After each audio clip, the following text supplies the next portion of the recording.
ওকে, দ্বিতীয় কোশ্চেন, বলুন কেমন আছেন সবাই? আলহামদুলিল্লাহ। Very nice.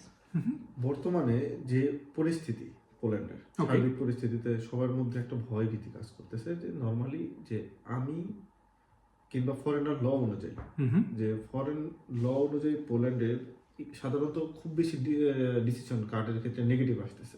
নেগেটিভ আসার কারণ এবং না এটা কিভাবে নেগেটিভ না আসে সেটার বিষয়টা একটু ব্যাখ্যা করতে নেগেটিভ কি জন্য আসছে?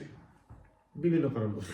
ওকে, দেখুন আমরা এর আগে যখন কথা বলছিলাম সেটা হলো যে জব চেঞ্জ করার সময় কি করতে হয়, যদি না করি তাহলে কি হতে পারে, সেটার একটা কারণ হতে পারে আপনার নেগেটিভ ডিসিশন। আপনি ইমিগ্রেশন রুলস ফলো করেননি, 15 ওয়ার্কিং ডেজের মধ্যে তাদেরকে জানাননি, প্লাস 30 ক্যালেন্ডার দিবসের মতো নতুন কার্ডের জন্য অ্যাপ্লাই করাননি, অথবা ডিসিশন চেঞ্জ করার জন্য অ্যাপ্লাই যদি আপনি না করে থাকেন তখন নেগেটিভ ডিসিশন আসবে। হ্যাঁ, এছাড়া রিসেন্টলি এটা বোনাস হতে পারে এই ভিডিওর জন্য। অনেক লোক আপনার দেখবেন যে ইউরোপিয়ান বিভিন্ন কান্ট্রি থেকে আসছে।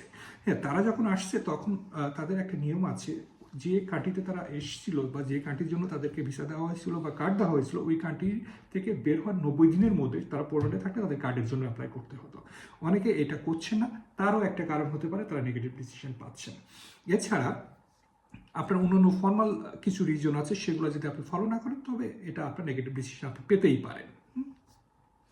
ওকে।